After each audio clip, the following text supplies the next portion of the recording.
Hey, look, up in the sky. Is it a bird? Is it a plane? No. Wait, don't tell me. It's a Mr. Coffee Pot lid.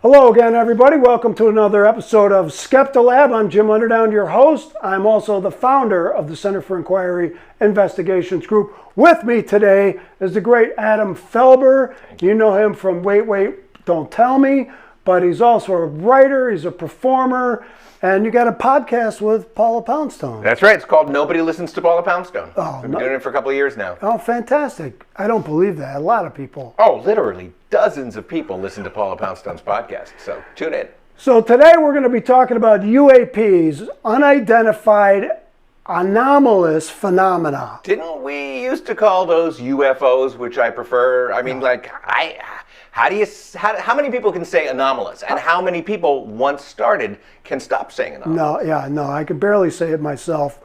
But, you know, there are some underwater ones now, claims. So it's not all just area. Oh, so we have to be more inclusive of other BS. Yes, exactly. Okay. Well, not me, but we're supposed to.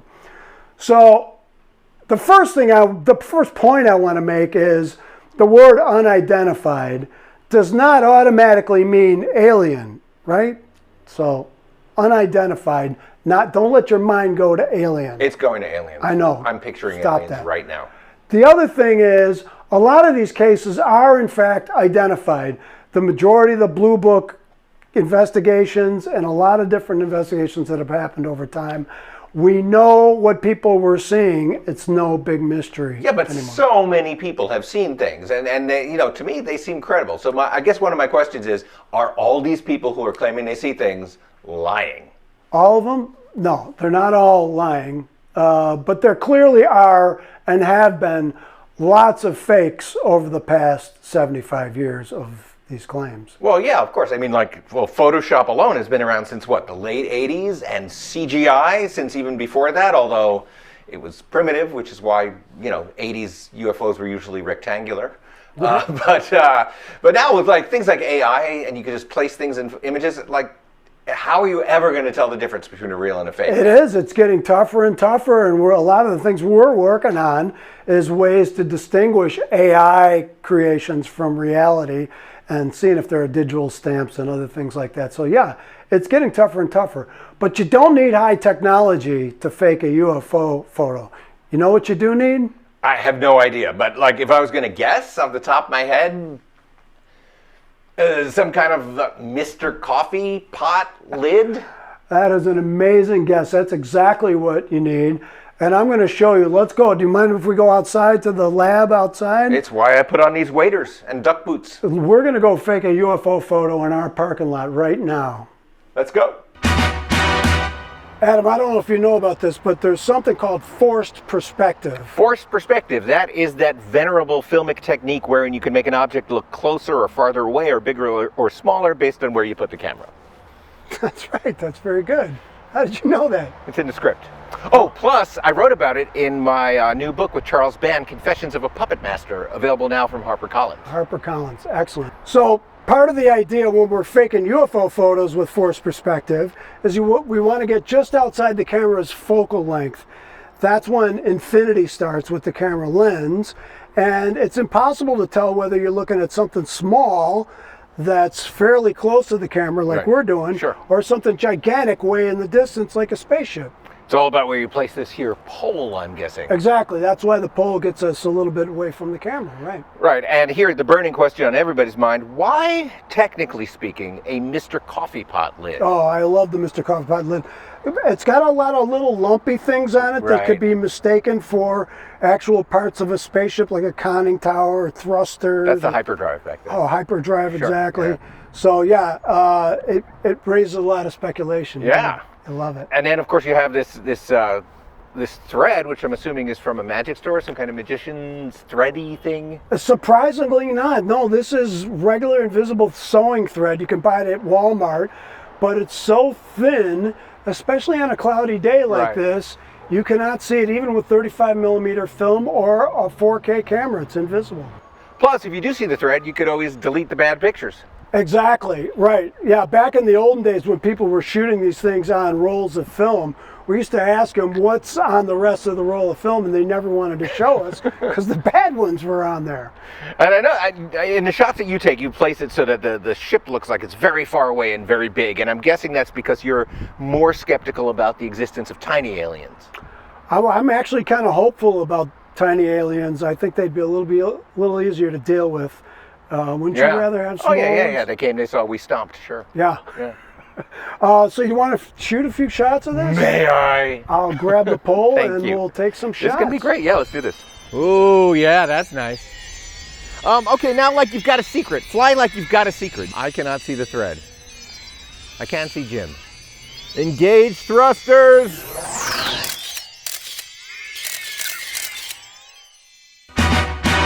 Okay, so here are the shots we just took. You're good. You have a good eye. I'm not bad. Look at that. I mean, that's I believe, now I'm a believer. This is what you did. You turned me into a believer. But it looks so far away. Yeah, it really does. If you do it right, it looks far away. And I have shots of that UFO from Kyiv, Ukraine, from Cape Town, South Africa, from Vietnam, all over the world. We'll throw a few of those up.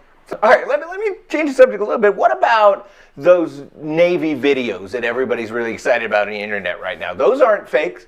Those are real visitors from beyond, right? I wouldn't say that. Are they? No. Stop fear-mongering. But what you make a good point though, because they're not fake, and this opens up a whole new category of types of claims that we get, and that is mistaken identity.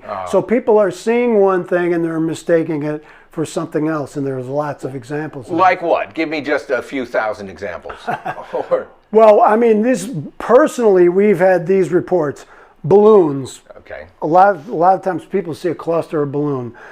Planes on edge or at a weird angle that don't look like themselves. I think that's an underrated one. Yeah, the weird angles, sure. A lot of that stuff. Once in a while you get a weather phenomena, sometimes planets, sometimes drones. There was even a pretty famous case where someone was looking out the window, their picture window, and seeing the reflection of lights inside the window and thinking that was, Yeah, so, these are all different types of things that we've seen. And in fact, we know one of our fellows, his name is Mick West, has done a lot of investigations about the Navy videos and some of the best claims that are out there today. Okay. And really discovered what people are seeing in these video artifacts. So let's go to my conversation with Mick West. Mick? Mick West, thanks for being on Skeptilab. Great to have you on. Very glad to be here, Jim. So the reason you're here is because we in the skeptic world think you do great work about investigating all these UFO, UAP claims.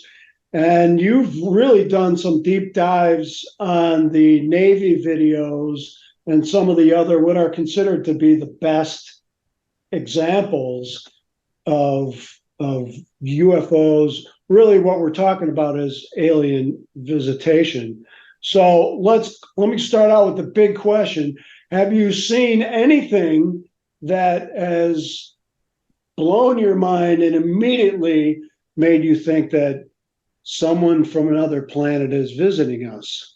No, I haven't. And I think that's the big problem in ufology, is that we're really lacking this one kind of defining piece of evidence that really stands out.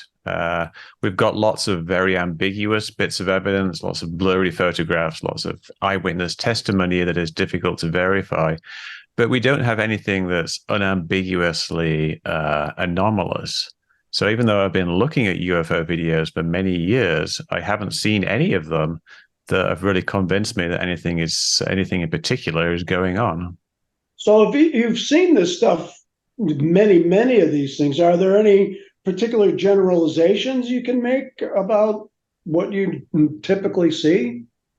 Well, I think the biggest generalization is really that they're all different. The mistake a lot of people make is to think there's this one phenomena, which is UFOs, but really there's lots and lots of different things that people are seeing, and there's lots of different explanations for that. When the Pentagon did their report a while ago, they mentioned that UFOs have a large number of explanations, and they listed various things that they might be, like birds and balloons and planes and things like that. So there's lots of different things going on. But as well as that, I think the overriding thing that ties all these different things together is that in each of these different UFO sightings, there's very little actual tangible information. It's very rare for us to get, but it never happens that we actually get a good photograph or a good video or very good data. Every time we have something that's unidentified, it seems the reason it's unidentified isn't because it's some kind of alien spaceship, but simply because we don't have good enough information about it. We don't have good data. We don't have good photos. So this, what I call the low information zone, is an overriding factor in essentially all UFO cases. It's almost like you see this in the world of ghost reporting. You never get like a super sharp, great audio and video of a ghost. It's always corner of the eye or blurs or whatever, that sort of thing. Yeah, and I think that's a significant clue as to what's actually going on. It's something that the UFO community has tried to explain away for many years, saying that UFOs have this cloaking technology, or they can detect when you have a camera, or they mess with your mind so you can't take photographs. But these are really just excuses. Really, if people are seeing things, they should be able to take photos and videos of them doing those amazing things that they're reporting. And the fact that we've consistently been unable to do that, not just like in the 70s and 80s when there weren't that many cameras around, but now when we have millions of times more camera power than we used to, it's really a very significant clue that I think is very difficult to explain away. So let's talk about video, some of the Navy videos. It's not only that, but sometimes when you're looking at a screen, what the screen is showing you may not make sense, again, to our brains. Is that fair? Yeah, well, a screen image, we think of it as being three-dimensional, but really it's just a two-dimensional picture. So we're taking something that's out there in the world in 3 dimensions, and we're reducing it to a picture, which now normally with human vision, we have various cues as to how far away things are. If we move our heads around, they move relatively, like we have some stereoscopic vision as well, and various other things. And context clues, like if we see something in the distance like a plane, we can tell it's a plane and that it's far away, and it's not like a little model plane that's very close to us. But when you're looking at a UFO, by definition, it's something that's unidentified. You don't have enough information to see what it is. So we're looking at a screen. We don't have a lot of the normal context clues.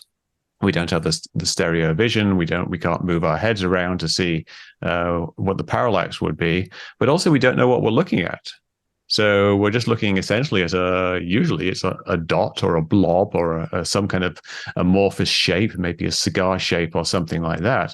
And if you don't know what it is, you don't know how far away it is, you don't know how big it is, you don't know how it's actually moving. So your brain tries to fill in the gaps. And you get lots of examples of things like, for example, someone has a small insect flying in front of their camera, and they interpret it as being a spaceship that's like 2 or 3 miles away. And then that, of course, leads to them thinking it's moving very fast. So it's very easy to misinterpret two-dimensional images as some kind of 3D image when it actually isn't. And then balloons. I mean, a surprising number of these things are balloons. But how is it that like a pilot, an experienced pilot, is seeing a balloon and not understanding that it's a balloon? Well, there's a couple of reasons. The whole thing started on the East Coast when they upgraded the radars of the military's FA-18s in trainings. And what happened after they got these new radars in their planes, they suddenly started seeing these targets, which they didn't understand. And a lot of those reports have been classified as what the UAP task force, or AARO, calls balloon-like entities. which is something that looks like a balloon, it moves like a balloon, but we can't tell for sure that it's a balloon. And a lot of these are going to be mylar balloons, party balloons, because mylar balloons, just because they're a bit different to regular party balloons in that they don't expand as they get higher. So the pressure inside them builds, which means they actually reach a certain altitude at which they become neutrally buoyant. They don't explode. And then they can float along at that altitude for a very, very long time, sometimes weeks. They can go all the way around the world. But I think what a lot of people were seeing, a lot of these military pilots were seeing, were mylar balloons that they just picked up on their radar. And then they get a little ping on their radar. It's metallic, it's reflective to radar. And they fly up to it and they try to look for it. And because they're going 300 miles per hour or faster, it's very, very difficult to get a good look at a small object in the sky. You can see it off in the distance, but then you can imagine going past something on the freeway at 100 miles per hour. Think about doing it at 300 or 400 miles per hour. Very difficult to get a good look at it. So you get a lot of reports that are very incomplete. You got a radar return. You've got like this little something appeared. I think during the NASA hearings, where one of the participants, the astronaut Mark Kelly, gave an account of how he was flying, and they saw a UFO. Him and his backseater, his co-pilot, saw a UFO from that plane, and they zipped past it, and they were, "What the heck was that?" And they actually managed to turn around, come back, and look at it, and they got close to it, and it was a Bart Simpson balloon. So if he hadn't seen it the second time, it would have remained a UFO. But because he managed to get better data, it was resolved into being an actual balloon.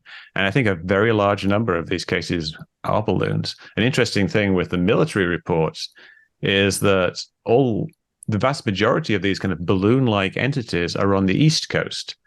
And there aren't very many on the West Coast. There's some inland, like in Arizona and places like that. And that's kind of, I think, because the prevailing winds at higher altitudes blow from west to east. So when you're practicing out over the sea on the East Coast, you see balloons that have come from the land. But when you're on the West Coast, you don't get so many balloons like blowing from onshore. So it's another clue. Right. They have the benefit of the whole balloon producing country on the East Coast and Indeed water to our left. Let's be honest, the government does watch the skies relatively closely, and they admit that, but there's a lot of reasons for that. Yeah, no, we've got NORAD, which covers both, North America, like America, the US and Canada. And basically that's to detect any foreign object that's coming into our airspace. And they do. And if a plane or a UFO was to fly into our airspace, it would get detected by NORAD. And we have the FAA covers the entire country with radar, detects everything that's flying, pretty much every square foot of every cubic foot of airspace. And that's also for good reason. That's simply because we don't want planes to bump into each other, and we need to tell planes where to go, and we need to know where planes are. But it means that both the exterior of the country with NORAD and the interior of the country is blanketed with vast amounts of radar. And if something did come in, you'd very much think that it would be detected, because apparently these things show up on radar. It's not like we've never had them show up on radar, but apparently, some reason not all the time, or you can't actually detect them. So you haven't seen anything that would lead you to believe that we're being visited by aliens. In your imagination, what would be sort of compelling evidence that would maybe really make you think twice about that? Well, there's kind of two things that we need to think twice about. One of which would be aliens, and the other is just simply the idea of advanced technology. Now, aliens, if they land on the White House lawn, or if we see a ship coming from from the moon, or we see any kind of ship coming from space, pretty good clue that they're actually aliens. But what we have with UFOs are reports of things that supposedly do amazing things that humans couldn't do. So if we have solid evidence that there's actually a craft flying around in the sky that is actually doing something that humans don't have the technology to do, that I think would go at least halfway to indicating aliens.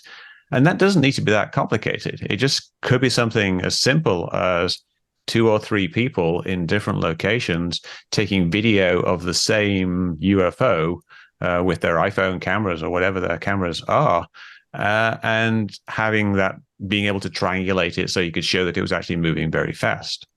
The problem is, we don't have even that very simple level of evidence. When we have videos, they're ambiguous. We see a blob, we don't know how far away it is, or we don't know if the camera's moving, or we don't know is it a camera artifact? Is it even real? Is it fake? There are so many ambiguities. If we could get some unambiguous video, that would kind of nudge me along the path a bit. Mick West, you are the creator of metabunk.org. Go to metabunk.org to get much better in-depth explanations of a lot of these cases and see what's really going on. Mick, thanks for being on Skeptilab. Thank you very much, Jim. Oh, that was great. Mick's good, isn't he? Yeah, thank you, Mick. So I wish we had time to go over all of his stuff because he's very in-depth. But go to metabunk.org and you can see all of his investigations. Cool. Let me ask you this. There are, as we know, literally billions and billions of other planets out there. I mean, common sense tells us that there's got to be life on some of them, and intelligent life probably, right? I mean, is there intelligent life out there? There probably is. I mean, most of the skeptics I know and most of the scientists I know believe that there's life elsewhere in the universe. It does seem likely. Very likely, just sheer numbers. The problem is finding that life, because the odds are real low, and there's a lot of reasons that they have to intersect us in different ways. So the person to talk to about that is Seth Shostak from SETI. Seth is the senior astronomer at SETI, the Search for the Extraterrestrial Intelligence. Mm-hmm. And they've been looking for life, signs of intelligent life on other planets for decades. Wow. Well, yeah, good thing they're not looking here. Am I right? Yeah, well, true. But Seth is going to talk a little bit. I spoke to him earlier, and he's going to talk a little bit about some of the long odds for trying to see this intelligent life. Seth Shostak, thanks for being on Skeptilab. Well, it's my pleasure, James. Always good to speak with you.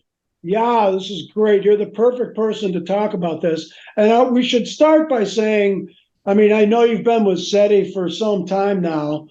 Let's make it clear that you are hopeful that there is life elsewhere in the universe, right? I'm not only hopeful, but I would be astounded if it wasn't there. So I'm pretty confident that there's a lot of cosmic company out there in the universe.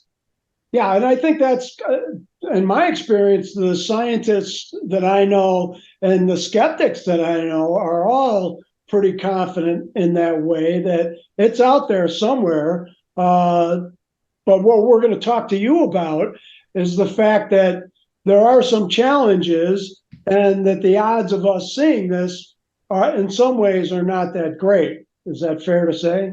I think that's fair to say. I mean, I think that polls made of the public typically show that, a large majority, 80% of the public believes that the aliens are out there. And maybe half that number believe that they're visiting Earth, and the U.S. government is keeping that under wraps. I disagree with the latter, although I agree with the former. And so let's talk about some of those reasons why, just in general, we are pretty skeptical of virtually all these claims so far. And the first thing is the distances. This is a real challenge because of these vast distances. And why is that the case? Well, it's simply that it's not easy to go from one star system to another. Look, there may be a half a dozen other worlds in our own solar system, moons of Jupiter and Saturn and Mars and things like that, places where there might be life. I don't think that there's any other intelligent life in our solar system. So that means if you're interested in the kind of aliens you see in the movies, the kind that can hold up their side of the conversation. You have to go to another star system. And the nearest other star system is, 4.5 light years away? A light year's almost 6 trillion miles. So that's a big distance. And it doesn't matter what sort of technology you have, it's very difficult to bridge that kind of a distance. So it's hard to understand why the aliens would be so keen to come to Earth, given how much money it would cost them to do so. Let's just talk about the odds of life being able to start on a given planet. That takes some pretty special conditions, we think, right? Well, it does seem to. I mean, you need to have, some sort of liquid to foment enough chemistry to get life. And the liquid of choice, of course, is always water. There's a lot of water in the universe, by the way. Hydrogen and oxygen are, hydrogen, 3/4 of the universe is hydrogen by weight. Anyhow, there's a lot of hydrogen out there. And oxygen is maybe the 5th most common element in the cosmos. So, yeah, there's probably a lot of water out there. But we don't know how life got started on Earth. We don't know whether that was some sort of miracle in the sense that, is very improbable, or whether it's something that if I gave you 100 Earths, right, 100 planets similar to Earth, that life would pop up on most of them. We don't know. We just don't know, because we haven't found any other planets with life. None, not so far. So that's still speculative. But, you can always be optimistic and say, oh, now, look, life is all over the place. And so aliens are common too. And that might be. We don't know. There are hundreds of pretty big telescopes out there, like professional astronomer telescopes. It seems to me that at some point over now centuries of decent telescopes being available, that one of them and one of the trained astronomers looking up all the time, somebody would have seen something that would have been in this realm of, what you see on TV and in the congressional hearings. Are astronomers seeing weird, anomalous things up there, or is that just not a source of these stories? Well, it's probably not a source of the stories about ET, but of course they are interested in finding anomalous, weird things. I mean, that's the name of the game in a way, because astronomy is indeed, it's a kind of a laboratory science in the sense that it's done with telescopes, right? So you use this instrument, you look at the sky, and occasionally you see things that don't make much sense in terms of what you already know, right? And that's the way the quasars were found, the pulsars. When they were first found, the pulsars were called LGMs in Great Britain, where they were found, by the way. LGM standing for little green men, because they didn't know what it was that was making these regular pulses, right? It seemed very odd. It didn't seem like something that nature would do. So maybe it was some sort of broadcast, maybe a time signal for some alien society. Well, it turns out it was nature. It wasn't aliens. But for a while, they considered the possibility that this could be due to intelligent beings. And that's still the case. When you find something unusual in the sky, I deal with this every week, because people call up and, they've seen something odd in a astronomical photo or whatever. And the go-to explanation for any of this is always aliens, right? So far, it's never been aliens, but at least people keep that in mind as a possible explanation. If you don't know what it is, blame the aliens. This will be my last question. I asked Mick West, what would you consider really good, compelling evidence for it being intelligent aliens? What sort of stuff would SETI be impressed with? Yeah, well, of course, SETI does experiments which are based on a particular set of instruments, a certain kind of receiver. We look for radio signals, right? I mean, they're at the same frequency as television signals and radar, but we call them radio. Radio signals that are what are called narrow band signals. In other words, the signals at one spot on the dial. It isn't all over the dial. It's at one particular frequency, whatever that frequency may be.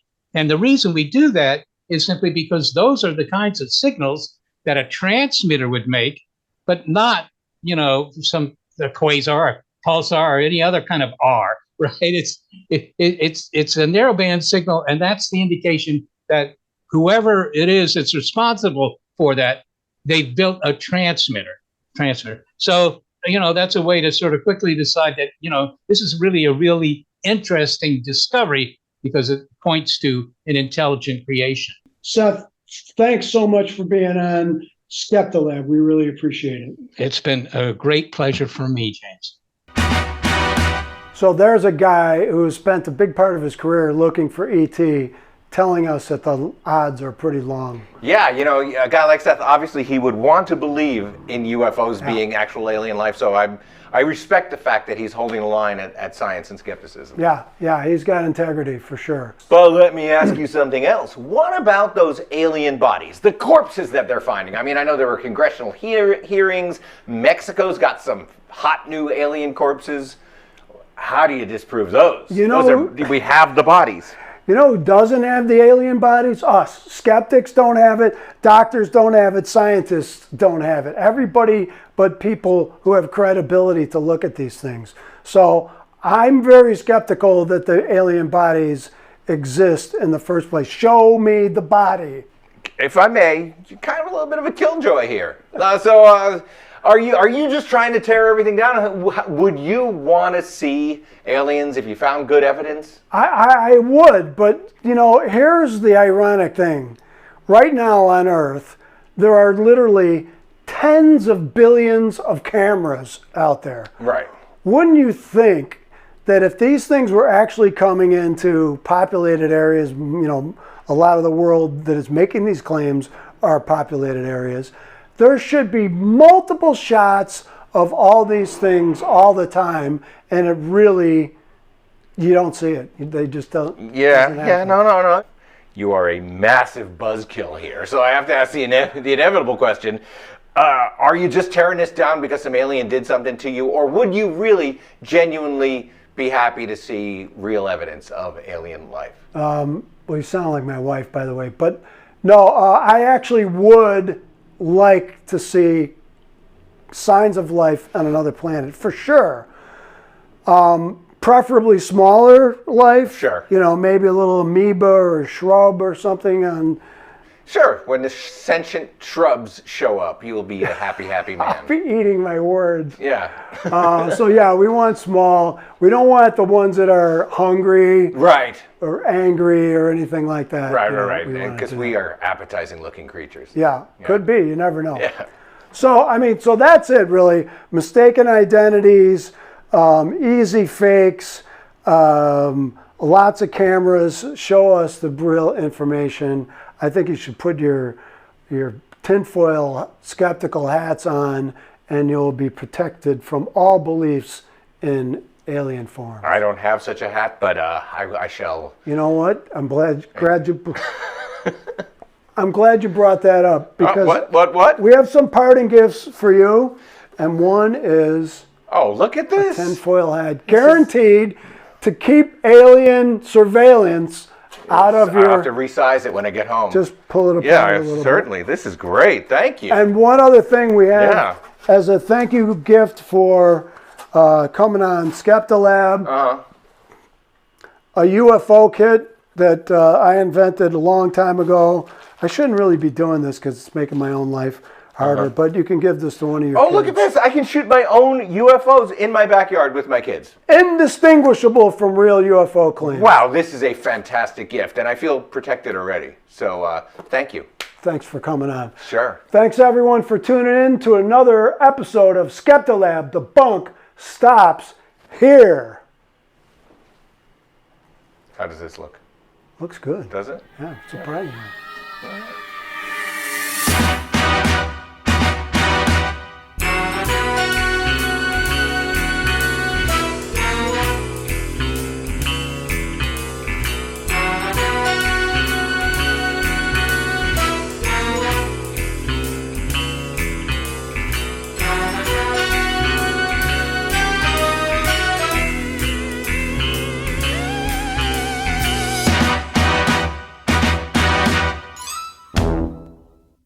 So, do you think you could prove paranormal ability under scientific test conditions?